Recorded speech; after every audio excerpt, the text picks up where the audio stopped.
Welcome to Tej education साथियों। शिक्षक वर्ग 3 परीक्षा के लिए आज हम प्रैक्टिस सेट 1 लेकर आए हैं। साथियों, ये पूरे ऐसे प्रश्न हैं जो कि बार बार टेट परीक्षाओं में पूछे गए हैं। तो आइए शुरुआत करते हैं। सबसे पहला प्रश्न आपकी स्क्रीन पर है कि निम्न में से कौन सी बोली पश्चिमी हिंदी भाषी क्षेत्र की नहीं है। बहुत अच्छा प्रश्न है। तो आपको याद रखना है कि पश्चिम हिंदी भाषी क्षेत्र की जो बोली नहीं है ये है साथियों आपकी कौन सी अवधि। ठीक है, कौन सी अवधि। तो भाई पश्चिमी हिंदी भाषी क्षेत्र में कौन कौन सी शामिल हो जाएंगी। एक तो बांगरू है, बुंदेली है और ब्रजभाषा, ये तीनों। ठीक, प्रश्न है कि संयुक्त व्यंजन की संख्या साथियों कितनी होती है। अच्छा प्रश्न है, वर्णमाला टॉपिक के अंतर्गत है और वर्णमाला टॉपिक से साथियों हमेशा 2-3 प्रश्न पूछे ही जाते हैं। तो आपको याद रखना है कि संयुक्त व्यंजनों की जो संख्या है ये साथियों कितनी होती है, 4 होती है। कितनी होती है भाई, 4 होती है। कौन कौन सी, तो देखिएगा एक तो 6 होता है, 6। लेकिन 6 किस किस से मिलकर बना होता है, तो आधा क और स। ठीक है भाई, 6 मिलकर बना होता है। एक होता है साथियों संयुक्त व्यंजन कौन सा, त्र होता है। त्र किस किस से मिलकर बना होता है, आधा त प्लस र से मिलकर बना होता है। इसके बाद होता है साथियों आपका क्या, ज्ञ। ज्ञ किस किस से मिलकर बना होता है, ये आधे ज से और ये से या से साथियों मिलकर बना होता है। अब ज्ञ के बाद साथियों एक चौथा वर्ड कौन सा है, तो आपको याद रखना है ये है स्र। ठीक है, और यह मिलकर बना होता है प्यारे साथियों आपका स और रसे। ठीक, तो ये 4 संयुक्त व्यंजन होते हैं। अब प्रश्न है कि क वर्ग में कितने वर्ण होते हैं। भाई क वर्ग में तो आपको याद रखना है कि क वर्ग में साथियों वर्णों की संख्या होती है 5 होती है। कितनी होती है भाई, 5 होती है। ठीक, क ख ग घ और ड। ठीक है, 5। प्रश्न है कि कलाकृति का विच्छेद भाई निम्नलिखित में से क्या होगा। बहुत अच्छा प्रश्न। तो आपको याद रखना है कि कलाकृति का जो विच्छेद है प्यारे साथियों ये होगा कला धन आकृति। क्या होगा भाई, कला धन आकृति। विकल्प ए इसका सही जवाब हो जाएगा। ठीक, अगला प्रश्न देखिएगा आपकी स्क्रीन पर है कि व्यंजन संधि का उदाहरण भाई निम्नलिखित में से कौन सा होगा। इनमें से कौन सी व्यंजन संधि है भाई, सदैव में व्यंजन संधि है या विद्यालय में या भानुदय में या फिर वागीश में।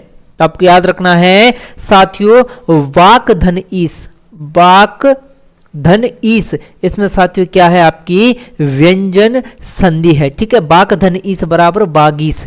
ठीक, तो विकल्प डी इसका सही जवाब। प्रश्न है कि वाइस चांसलर शब्द में कौन सा उपसर्ग भाई प्रयुक्त हुआ है वाइस चांसलर में। तो आप याद रखें वाइस चांसलर में जो उपसर्ग यूज हुआ है ये है प्यारे साथियों आपका कौन सा, वाइस। ठीक है, विकल्प ए इसका सही जवाब है। साथ ही साथ आप आंसर कमेंट करते हुए चलें। ठीक, चलिए प्रश्न है कि निम्न में से किस शब्द की रचना प्रत्यय से हुई है।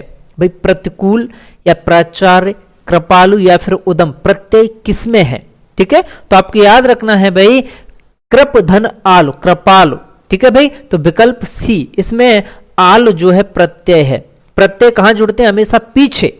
ठीक है, प्रत्यय हमेशा पीछे लगता है, उपसर्ग आगे लगता है। प्रश्न है कि के लिए का लोप होने पर निम्नलिखित में से कौन सा समास जो है बनता है। ठीक है, कौन सा समास बनता है, तो आप याद रखें के लिए का लोप होकर के साथ जो समास बनता है वो है आपका संप्रदान तत्पुरुष समास। ठीक है, कौन सा भाई, संप्रदान तत्पुरुष समास है। नेक्स्ट प्रश्न है कि बर्तनी को और किस नाम से जाना जाता है। भाई बहुत अच्छा प्रश्न है। तो आपको याद रखना है कि वर्तनी को भाई अक्षरी के नाम से जाना जाता है। किस नाम से भाई, अक्षरी के नाम से। प्रश्न है कि निम्नलिखित में आपको शुद्ध वाक्य बता देना है, कौन सा शुद्ध वाक्य है। ठीक है, सबसे पहला विकल्प है कि प्रेम का मूल्य आंका नहीं जा सकता। जी हाँ, यही बिल्कुल शुद्ध है। ठीक है, प्रेम का मूल्य आंका नहीं जा सकता, ये शुद्ध है। ठीक, अब चलिए आगे बढ़ जाते हैं कि संज्ञा के कितने भेद होते हैं। संज्ञा के, तो आप याद रखिएगा भाई संज्ञा के कुल 5 भेद होते हैं। कितने होते हैं भाई, 5 भेद होते हैं। कौन कौन से भाई, तो देखिएगा सबसे पहली होती है भाई आपकी कौन सी, जाति वाचक संज्ञा। और दूसरी होती है आपकी भाई भाववाचक संज्ञा। कौन सी, भाववाचक। तीसरी होती है भाई आपकी कौन सी, समूहवाचक। चौथी होती है साथियों आपकी कौन सी, द्रव्यवाचक। 5वीं होती है साथियों आपकी कौन सी, व्यक्तिवाचक। ठीक है भाई, तो ये 5 जो है संज्ञा के भेद होते हैं। करने के लिए जिन चिन्हों का प्रयोग वाक्य के बीच या अंत में किया जाता है उन्हें क्या कहते हैं। अच्छा प्रश्न है, तो आप याद रखिएगा साथियों इसका सही जवाब हो जाएगा आपका विकल्प ए, विराम चिन्ह। ठीक है, नेक्स्ट प्रश्न है कि मगरमच्छ का स्त्रीलिंग भाई निम्नलिखित में से क्या होगा? बहुत अच्छा प्रश्न है। तो आप याद रखें, मगरमच्छ का स्त्रीलिंग होता है प्यारे साथियों मादा मगरमच्छ। क्या होता है भाई? मादा मगरमच्छ। ठीक है। अगला प्रश्न है कि किस वाक्य में क्रिया की प्रधानता होती है? अच्छा प्रश्न। तो आप याद रखें भाई, क्रिया की जो प्रधानता होती है ना, वह भाववाच्य वाक्यों में होती है। ठीक है, क्रिया की प्रधानता। प्रश्न है कि राजा का पर्यायवाची शब्द भाई निम्नलिखित में से क्या होगा? तो आप याद रखें, अवनीश राजा का पर्यायवाची है। ठीक है भाई, अवनीश। ठीक है। और भूपाल भी होता है राजा का पर्यायवाची, नरेश भी होता है। ठीक है। और नरपाल भी होता है। ठीक है भाई, राजा का पर्यायवाची। प्रश्न है कि इनमें से तालाब का पर्यायवाची वही कौन सा नहीं है? ठीक है, तालाब का। तो आप याद रखिएगा, सरोवर तालाब का पर्यायवाची है, पुष्कर भी है और पद्माकर पद्याकर भी है। ठीक है। तो धुब्र नंदा जो है ये तालाब का पर्यायवाची नहीं है। प्रश्न है कि क्षणिक शब्द का विलोम क्या होगा भाई? क्षणिक शब्द का। ठीक है। तो आप याद रखें, क्षणिक शब्द का विलोम होगा साथियों शाश्वत। प्रसन्न का विलोम इनमें से कौन सा नहीं है? तो आप याद रखें, प्रसन्न, अप्रसन्न। ठीक है, प्रसन्न का और क्या हो जाएगा साथियों? अप्रसन्न। ठीक है, खिन्न और दुखी, ये तो विलोम है। अप्रसन्न, अप्रसन्न, अंतर देखो, यहाँ अप्रसन्न है, यहाँ अप्रसन्न है, तो विकल्प ए इसका सही जवाब हो जाएगा। ठीक है, ये इसका विलोम नहीं है। प्रश्न है कि अनेकार्थी शब्द अर्थ का आशय क्या नहीं है भाई? अर्थ का, तो देखिए अर्थ का मतलब होता है क्या भाई? अर्थ का जो अर्थ होता है, ठीक है, अर्थ मतलब, अर्थ का मायने क्या होता है भाई? मतलब भी होता है। ठीक है। और अर्थ अर्थात धन भी होता है, ऐश्वर्य धन। ठीक है। प्रयोजन भी होता है, अभिप्राय भी होता है। ठीक है। चलिए, प्रश्न है कि जिसके पास कुछ ना हो उसके लिए एक शब्द क्या होगा?